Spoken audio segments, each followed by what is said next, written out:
Ma'asyiral muslimin rahimakumullah. Inilah gambaran musibah sesungguhnya. Lalu bagaimana dengan saudara-saudara kita yang di Aceh? Bukankah Aceh merupakan serambi Mekah? Nilai syariat ajaran agama Islam diterapkan di dalam. Bukankah Aceh merupakan contoh daripada provinsi-provinsi yang lain? Dan bukankah ulama-ulama yang pertama sekali menanamkan nilai ajaran Islam? Di antara para ulama-ulama yang membawa Islam, di antaranya ada ulama yang berada di serambi Mekah. Syariat Islam diterapkan, Muslim di dalamnya. Tapi kenapa ini harus terjadi? Saudara-saudara, ada beberapa hal yang harus kita jadikan sebagai pelajaran di dalam peristiwa ini. Yang pertama, jikalau Aceh sekarang sampai terjadi hal semacam ini semata-mata oleh karena Allah begitu amat sangat menyayangi hambanya yang beriman.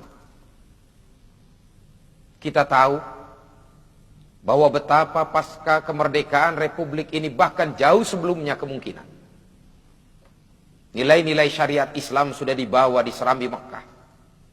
Ulama-ulama menancapkan nilai-nilai akidah, ajaran-ajaran agama Allah disebarluaskan di sana. Bahkan sejarah tidak pernah dan tidak mungkin akan terhapus di Republik yang kita cintai ini. Sejarah tinta emas yang telah tertulis pasca kemerdekaan Republik Indonesia, bahwa rakyat Aceh lah yang pertama sekali menyumbangkan pesawat terbangnya untuk Republik ini. Seluruh rakyat Aceh berbondong-bondong, mereka mengumpulkan untuk membeli pesawat ini. Ada yang mengeluarkan gelang emasnya, ada yang mengeluarkan merelakan kalungnya, ada yang merelakan cincinnya, bahkan harta benda dikumpulkan untuk keutuhan Republik yang kita cintai ini, untuk keutuhan bangsa dan negara yang kita cintai ini, untuk agar syariat Islam tertanam di Republik ini. Rakyat Aceh dengan ikhlas, dengan ridho, mereka menyerahkan itu semua. Ini satu gambaran betapa tinta emas ini tidak mungkin akan dapat terhapuskan begitu saja. Tapi mengapa ini harus terjadi? Rakyat Aceh yang berjuang mati-matian melawan penjajah Belanda. Rakyat Aceh berjuang mati-matian mengusir penjajah Jepang. Rakyat Aceh yang menyumbang apa yang ia miliki demi Republik yang dicintai ini. Tapi ternyata selalu terzalimi sepanjang perjalanan kehidupannya. Banyak hal-hal yang kita lihat. Dari mulai DOM sampai darurat sipil, belum lagi GAM. Orang-orang tangan-tangan kotor yang senantiasa merusak hubungan baik antara rakyat Aceh. Sementara kita tahu syariat yang diterapkan agar umat Islam dapat melaksanakan ibadah penuh dengan ketenangan dan kekhusyuan. Tapi kezaliman senantiasa datang bertubi-tubi. Disinilah mungkin Allah memberikan satu gambaran. Allah memberikan kasih sayang kepada hamba. Jikalau Allah gambarkan la yukallifullahu nafsan illa wus'aha, Allah tidak akan memberikan ujian dan cobaan kepada hambanya melainkan sekemampuan dirinya. Mungkin Allah sudah lebih tahu bahwa hamba-hambanya yang soleh sudah terlalu banyak terzalimi. Maka terjadilah ini gempa dan tsunami. Hamba-hamba Allah yang soleh, seolah-olah Allah berkata, wahai hamba-hambaku yang soleh, kau ibadah kepadaku, kau sujud kepadaku, kau beriman kepadaku.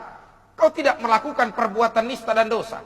Apa yang aku perintahkan kau kerjakan. Tapi kezaliman senantiasa menghantui kehidupanmu. Sekarang kembalilah kau kepadaku sebagai syuhada-syuhada. Saudara-saudara, ma'asyiral muslimin rahimakumullah. Boleh jadi saudara-saudara kita yang meninggal dunia satu akidah sesama dengan kita. Mereka sebagai syuhada-syuhada di sisi Allah.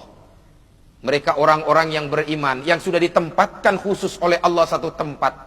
Paling tidak kelak di yaumil qiyamah, istana-istana yang Allah siapkan di dalam surganya. Inilah yang terpenting bagi kita.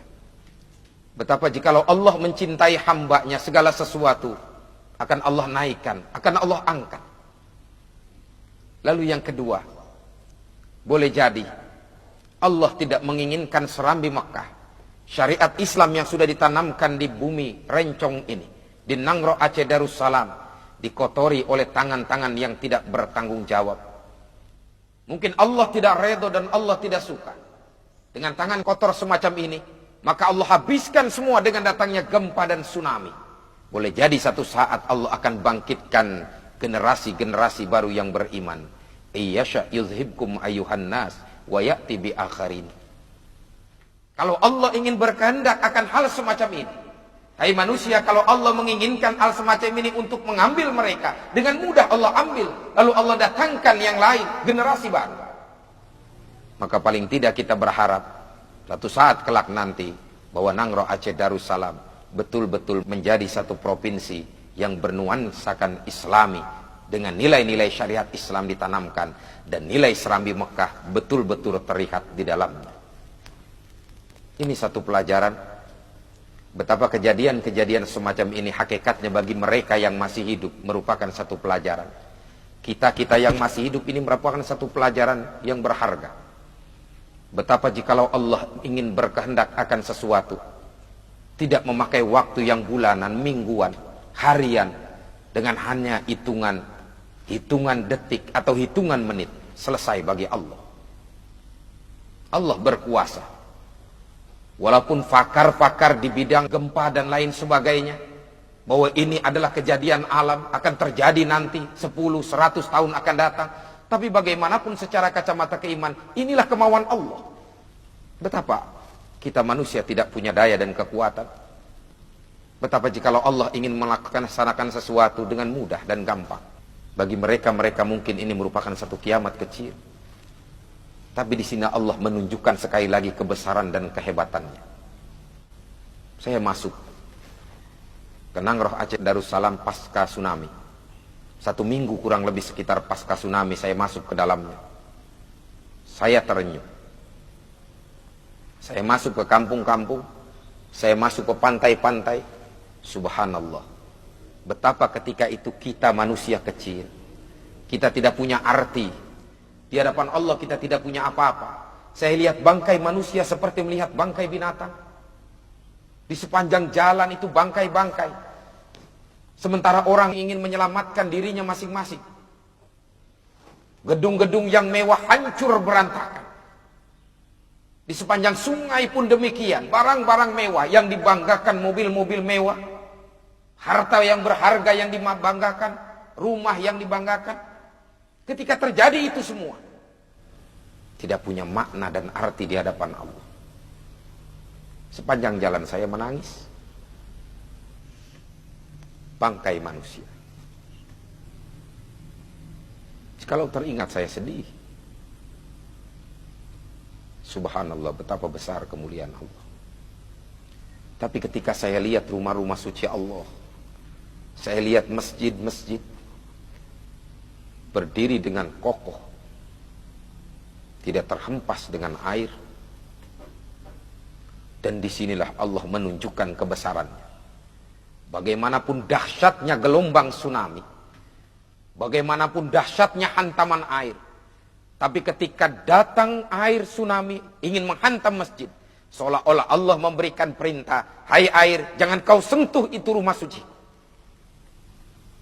Terbelah air menjadi 2. Selamat rumah-rumah suci Allah.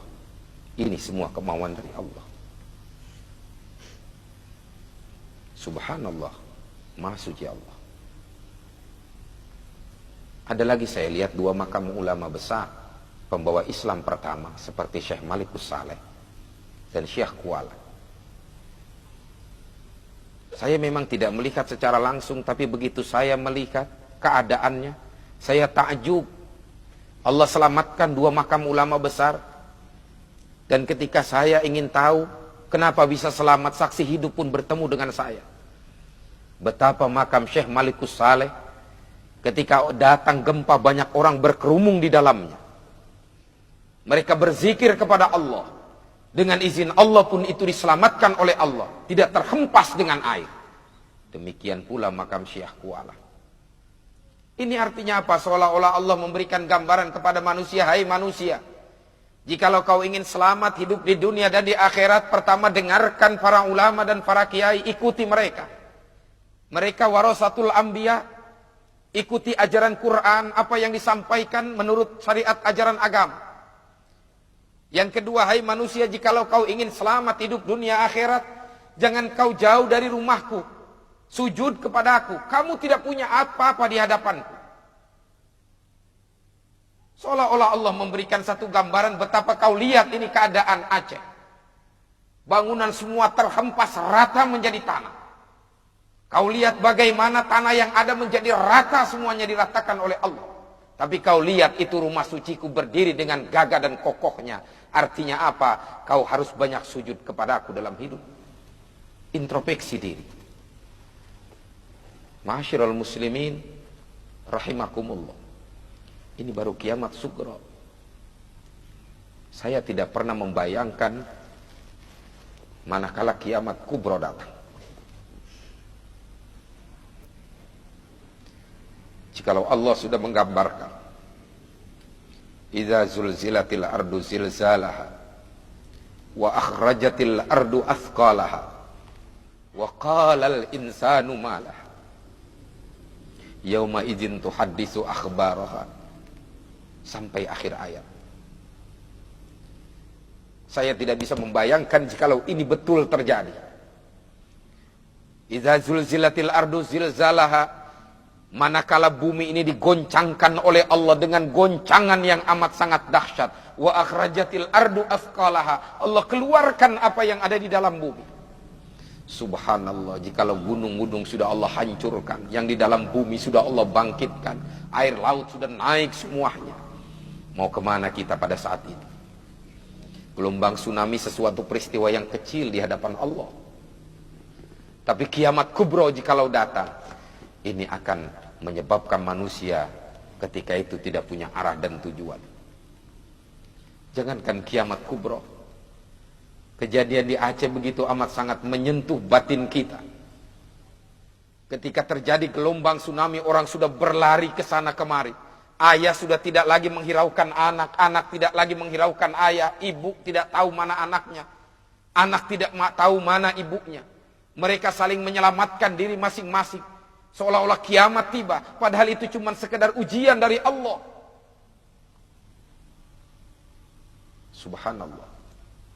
Orang sudah tidak lagi memperhatikan harta bendanya. Orang sudah tidak lagi membanggakan apa yang dia miliki, ditinggalkan semua. Disitulah kenyataannya bahwa kita hidup tidak punya apa-apa di hadapan Allah. Apa yang harus kita banggakan? Saudara-saudara, ma'asyiral muslimin rahimakumullah. Saya hanya sedikit mengetuk pribadi saya khususnya, dan saudara-saudara saya kaum muslimin pada umumnya, khususnya saudara-saudara tercinta saya di Nangro Aceh Darussalam. Jikalau musibah ini merupakan ujian, sabarlah. Sesungguhnya Allah akan memberikan yang lebih baik dari apa yang telah kita tinggalkan. Inna ma'al usri yusra, bahwa dibalik daripada kesulitan, yakinlah akan ada kebaikan yang Allah akan berikan kepada kita selama sandaran vertikal kita kepada Allah. Tinggal bagaimana kita mengintrospeksi diri kita. Sebab Allah tidak pernah berbuat zalim kepada hambanya. Kezaliman yang datang kepada diri kita, musibah yang datang dan lain sebagainya, itu diri pribadi kita kadang-kadang yang berbuat. Ma asaba min hasanatin faminallah wa ma asabaka min sayyi'atin famin nafsik.